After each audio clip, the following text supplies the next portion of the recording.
Actually, I am a serial killer. I confessed my identity to my husband before my diagnosis. I calmly accepted the fact that I didn't have much time left and decided to confess to Jonathan. Do you remember the first girl? The red-haired little girl, you choked her so hard. His tone was calm, as if he were talking about something mundane. I shuddered. How did he know? It was a rainy late autumn night. I was alone, crying on a park bench, next to a body that hadn't yet cooled completely. Just when I was at a loss, Jonathan came over and held an umbrella for me. What's wrong, miss? I instinctively concealed what I had done. I don't know, my voice was filled with fear, as if I hadn't killed the person. She was a little red-haired girl, her red hair glowing under the streetlight, exactly the look I had dreamed of. Jealousy grew and spread in my heart, and I decided to take her life. After you left, I returned to that park. I personally washed the blood off her, dressed her up as if she were peacefully asleep. I buried her body under the rose bushes you said were beautiful in our yard. I felt a wave of nausea, but Jonathan's face was full of affection, as if we were just a normal, loving couple. His fervent love made me feel fear. Remember that fat lawyer? He kept pestering you, so annoying. Jonathan grinned, his sinister expression unsettling.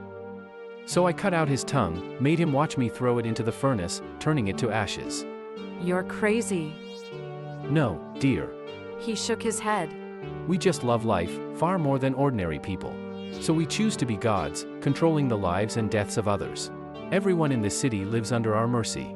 I love you, darling. He gently held my hand and said softly, I know everything you've done, and I've been a part of it all. We are one, never to be separated. What do you mean? I asked with difficulty, trying to understand his words. Who do you think cleaned up all your messes? He whispered. I've always been helping you. How do you think those bodies were disposed of so cleanly? Why do you think the police never found any clues? Jonathan's smile grew brighter.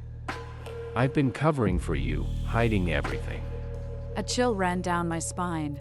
I always thought my plans were flawless, that I had everything well from him, but it was all just my imagination. Then why are you telling me this now? I still didn't understand. Because you're dying, dear. Jonathan gently caressed my cheek. I don't want you to leave this world with secrets. I poisoned you. Jonathan's tone remained soft, as if talking about something trivial. You've been working too hard all these years, and I wanted to set you free. I felt a severe dizziness, my vision starting to blur. I took a deep breath, forcing myself to stay calm. Despite the turmoil inside, years of experience told me that staying rational was crucial at this moment. Jonathan, I looked straight into his eyes. Tell me the truth. What else have you done all these years? Jonathan gave a nearly tender smile, one that reminded me of when we first met.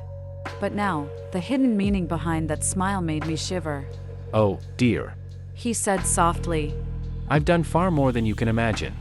He stood up and walked towards an old bookshelf in the study. Come, let me show you something. I hesitated, but eventually followed.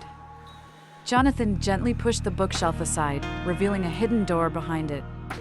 When he opened it, a rush of cold air hit me. Welcome to our little wonderland. Jonathan said, his tone carrying a hint of excitement. I followed him down the steps into a spacious basement. When the lights came on, I gasped. The walls were covered with photos, each documenting a murder.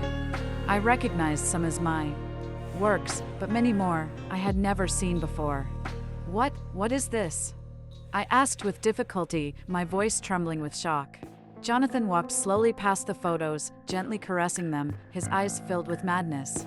He stopped in front of a photo I had never seen before, of a young girl's body, carefully placed in a garden. This was my first piece. Jonathan said softly. The day before we met.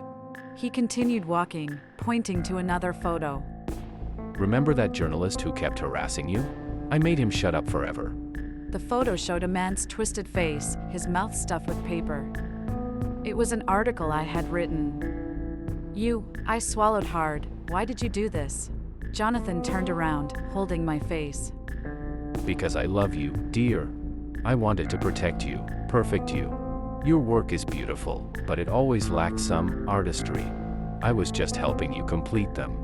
Suddenly, a violent cough hit me, and I felt a burning sensation in my throat. Jonathan held me gently, a flash of worry and anticipation in his eyes. The poison is kicking in, dear. He said softly. Don't worry. I'll make your final moments beautiful. He took out a shining scalpel, reflecting the cold light. Come, let's create our final masterpiece. You and me, together forever.